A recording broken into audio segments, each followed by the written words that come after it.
मछली छोटी हो या बड़ी हो उसे तो पकड़ना पड़ेगा। कि जांच कराओ, वो पेपर लीक हो जाता है, उसके बाद कैंसिल हो जाता है। एक पेपर लीक करने वाले दलाल के किराए के मकान पर बुलडोजर चलता है, लेकिन जो कटारा को गिरफ्तार किया है उसके मकान पे क्यों नहीं चलता बुलडोजर? ये बीजेपी वाले भी जो है ये बहुत झूठे लोग हैं। आप सच सच बताना, क्या आपको इस जयपुर की सभा में आने के रोकने के प्रयास हुए, हां कि ना? साथियों, मुझसे पूर्व वक्ताओं ने मंच पर अपनी बात रखी। मैं इस मौके पर आपको बताना चाहता हूं क्या परिस्थितियां पैदा हुई, राजस्थान में क्या घटनाक्रम पैदा हुआ, जिसको लेकर इस यात्रा को हमने निकाला। आप सब जानते हो, जब 2013 में हमारी सरकार राजस्थान से हटी थी, उस समय 200 में से कांग्रेस के मात्र 21 विधायक रह गए थे। उस समय सोनिया गांधी जी, राहुल गांधी जी ने, मैं केंद्र सरकार का मंत्री था, मुझे जिम्मेदारी दी कि राजस्थान में पार्टी का बहुत बुरा हाल हो गया, आपको जाके पार्टी का अध्यक्ष बनना है। और इतिहास गवाह है, मंच पर तमाम हमारे साथी बैठे हैं, आप सब ने देखा 2013 से 18 तक हमने खून पसीना बहाकर, सब साथियों ने, सब वरिष्ठ नेताओं ने, कार्यकर्ताओं ने एकजुटता का परिचय दिया और 2018 तक हम लोगों ने मेहनत करी।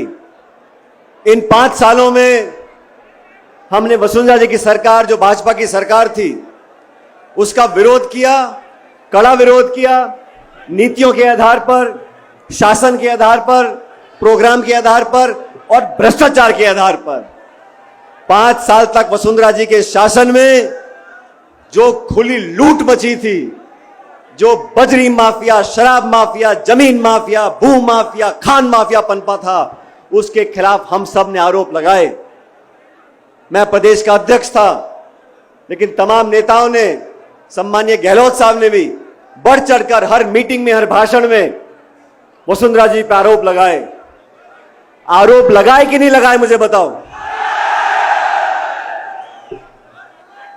जब सरकार हमारी बनी, अभी हेमराम चौधरी साहब बता रहे थे, बाज आया, उसने माला किसी के गले में डाल दी। अब बाज क्या करता हमारे हाथ में नहीं है, लेकिन जब सरकार हमारी बनी तो हमारा दायित्व था कि जो हमने कहा उसको कर कर दिखाएं। आज 4.5 साल पूरे हो गए। 4.5 साल में हम अभी तक उन वादों को पूरा नहीं कर सके जो हमने लांछन लगाया था, आरोप लगाया था, मैंने लगाया था, गहलोत साहब ने लगाया था कि वसुंधरा जी ने करप्शन किया, भ्रष्टाचार किया है। मैं 1.5 साल पहले से उनको चिट्ठी लिख रहा हूं, क्योंकि मुख्यमंत्री जी गृह मंत्री भी हैं, वित्त मंत्री भी हैं। मैंने चिट्ठी में आग्रह किया कि जांच कराओ, हमारी कथनी करनी में फर्क नहीं होना चाहिए, द्वेषपूर्ण भावना से जांच ना हो, निष्पक्ष जांच हो, पता पड़े किसने क्या किया था, दूध का दूध और पानी का पानी हो जाए। 1.5 साल तक कोई कार्रवाई नहीं हुई।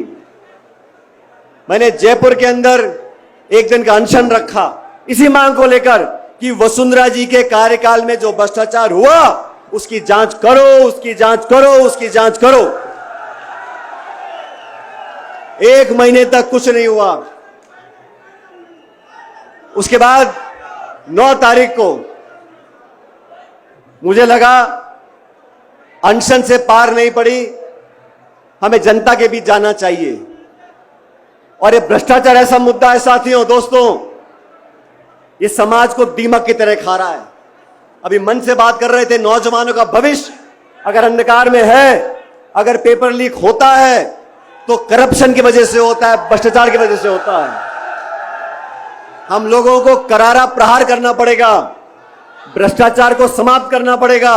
और जो धारणा बड़ी हुई है कि 5 साल भाजपा, 5 साल कांग्रेस, इस धारणा को तोड़ने के लिए हमें दुनिया को दिखाना पड़ेगा कि हम जो कहते हैं वो कर कर दिखाते हैं। 11 तारीख को अजमेर आरपीएससी का केंद्र है, माध्यमिक शिक्षा बोर्ड का केंद्र है। वहां पर पेपर बनते हैं, वहां से शिक्षा परीक्षा होती है, इंटरव्यू होते हैं, नौकरियां लगती हैं। इसलिए अजमेर जो वहां से 125 किलोमीटर दूर है, वहां से मैंने यात्रा शुरू करी।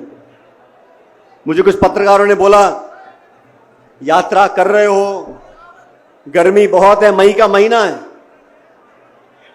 बहुत पीड़ा होगी, 4-5 दिन धूप में चलोगे, बहुत दुख होगा, बहुत पीड़ा होगी।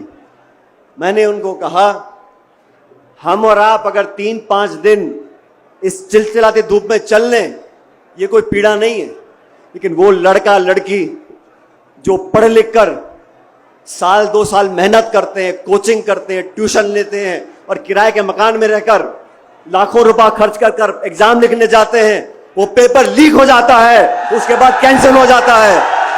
अरे बार बार होता है, क्यों होता है?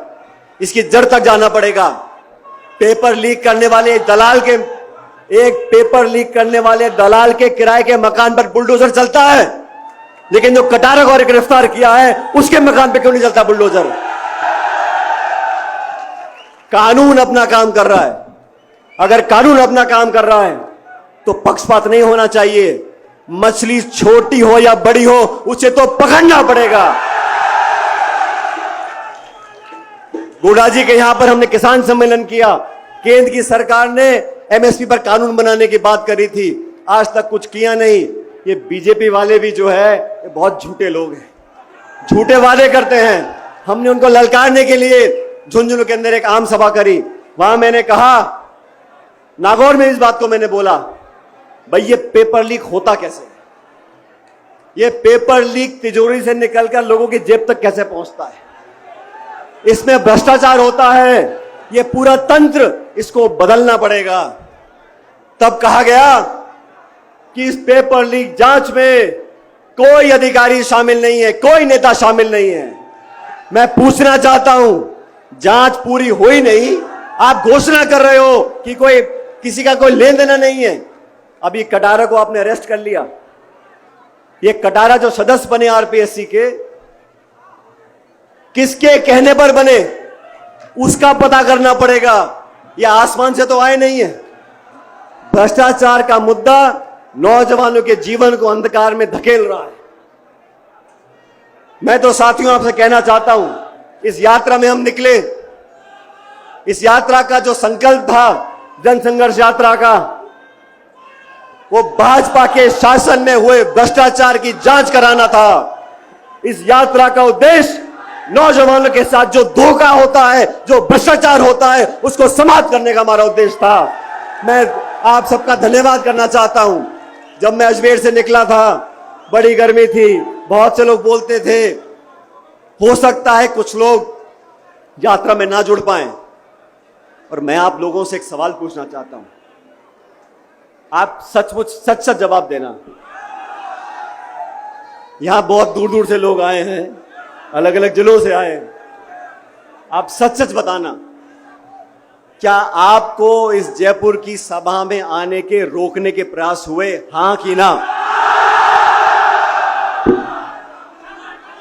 इसके आगे मुझे कुछ बोलना नहीं है, क्योंकि यही वसुंधरा जी की सरकार में मैंने 12 से झालावाड़ 100 किलोमीटर की पदयात्रा, किसान न्याय यात्रा निकाली थी। उस समय की सरकार ने बहुत कोशिश की।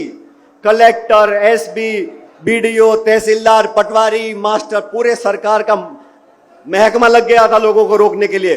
लोग रुके नहीं, किसान यात्रा हुई और उस सरकार को हमारे किसानों की मांग को मांगना पड़ा।